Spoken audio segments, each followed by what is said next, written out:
তোমাদের একই হয়েছে, তোমরা আল্লাহর পথে সেসব অসহায় নরনারী ও দুস্থ শিশু সন্তানদের বাঁচাবার জন্য লড়াই করো না, যারা নির্যাতনে কাতর হয়ে ফরিয়াদ করছে। হে আমাদের মালিক, আমাদের এই জালেমদের জনপদ থেকে বের করে অন্য কোথাও নিয়ে যাও।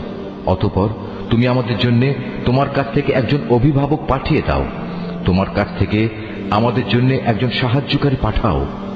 যারা আল্লাহ তাআলা ও তার রসুলের উপর ঈমান এনেছে তারা সর্বদা আল্লাহর পথে যুদ্ধ করে, আর যারা আল্লাহ তাআলাকে অস্বীকার করেছে তারা লড়াই করে মিথ্যা মাবুদদের সপক্ষে।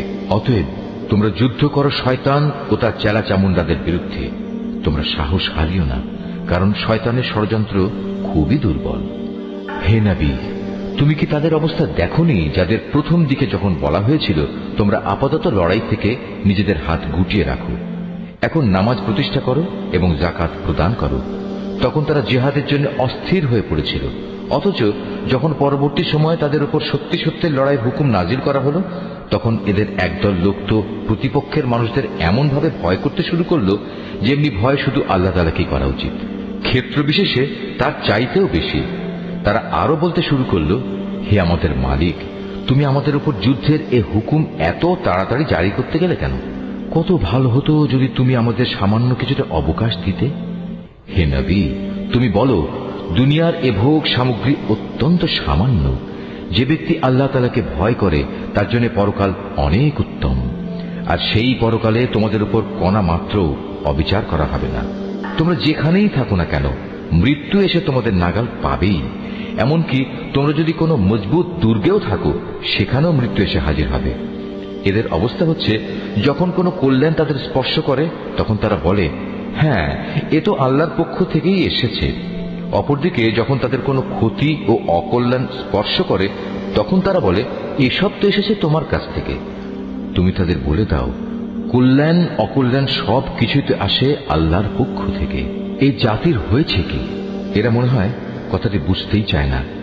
যে কল্যাণই তুমি লাভ করো না কেন মনে রেখো তা আল্লাহর পক্ষ থেকেই আসে, আর যেটুকু অকল্যাণ তোমার উপর আসে তা আসে তোমার নিজের কর্মদোষের কারণে। আমি তোমাকে মানুষদের জন্য রসুল বানিয়ে পাঠিয়েছি, আর সাক্ষী হিসেবে তো আল্লাহ তাআলাই যথেষ্ট।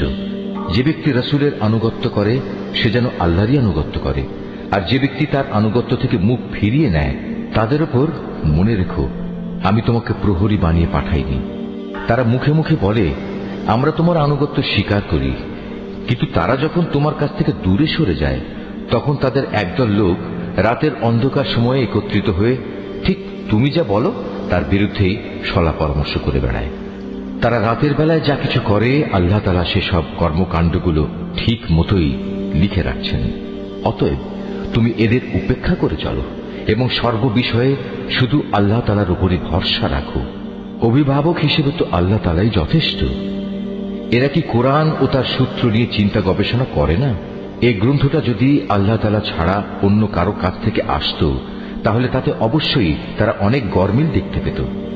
এদের কাছে যখনই নিরাপত্তা কিংবা ভয়ের কোনো খবর আসে তখন সত্য মিথ্যা না জেনেই এরা তা প্রচার করে বেড়ায়। অথচ তারা যদি এ জাতীয় খবর আল্লাহর রসুল এবং তাদের দায়িত্বপ্রাপ্ত ব্যক্তিকে জানিয়ে দিত তাহলে এমন সব লোকেরা তা জানতে পারত যারা তাদের মধ্যে থেকে সেই খবরের যথার্থতা যাচাই করতে পারত। যদি তোমাদের উপর আল্লাহর অনুগ্রহ না থাকত তাহলে এ প্রচারণার ফলে হাতে গোনা কিছু লোক ছাড়া তোমাদের অধিকাংশ লোকই শয়তানের অনুসারী হয়ে যেত। অতএব হে নবী, তুমি আল্লাহর পথে লড়াই করো, কেননা তোমাকে শুধু তোমার কাজকর্মের জন্যই দায়ী করা হবে এবং তুমি তোমার সাথী মোমেনদের আল্লাহ তাআলার পথে লড়াই করতে উদ্বুদ্ধ করতে থাকো। আল্লাহ তাআলা হয়তো অচিরেই এ কাফেরদের শক্তি চূর্ণ বিচূর্ণ করে দেবেন, কারণ আল্লাহ তাআলা শক্তিতে প্রবলতর, আবার শাস্তি দানেও তিনি কঠোরতর। যদি তার জন্য কোনো ব্যক্তি কোনো ভালো কাজে সুপারিশ করে তাহলে তাতে অবশ্যই তার অংশ থাকবে, আবার যে ব্যক্তি কোনো অন্যায় কাজের ব্যাপারে সুপারিশ করবে তাহলে তার সৃষ্ট অকল্যাণেও তার সমপরিমাণ অংশ থাকবে। আল্লাহ তাআলাই তোমাদের সব ধরনের কাজের একক নিয়ন্ত্রণকারী। যখন তোমাদের সালাম দ্বারা অভিবাদন জানানো হয় তখন তোমরা তার চাইতেও উত্তম পন্থায় তার জবাব দাও। উত্তম ভাবে না হলেও কমপক্ষে যতটুকু সে দিয়েছে ততটুকুই ফেরত দাও। অবশ্যই আল্লাহ তাআলা সব কিছুর পুঙ্খানুপুঙ্খ হিসাব রাখেন। আল্লাহ তাআলা এক মহান সত্তা, তিনি ছাড়া দ্বিতীয় কোনো মাবুদ নেই। অবশ্যই তিনি তোমাদের কিয়ামতের দিন এক জায়গায় জড়ো করবেন।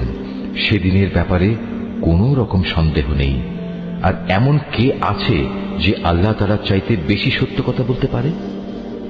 এ কি হলো তোমাদের? তোমরা মুনাফিকদের ব্যাপারে দুদলে বিভক্ত হয়ে গেলে, বিশেষ করে যখন স্বয়ং আল্লাহ তাআলাই তাদের কৃতকর্মের জন্য তাদের উপর অভিশাপ নাজিল করেছেন। আল্লাহ তাআলা যাদের পথভ্রষ্ট করে দিয়েছেন, তোমরা কি তাদের সঠিক পথে আনতে চাও? বস্তুত আল্লাহ তাআলা যাকে পথভ্রষ্ট করেন তার জন্য তুমি কোনো পথে খুঁজে পাবে না।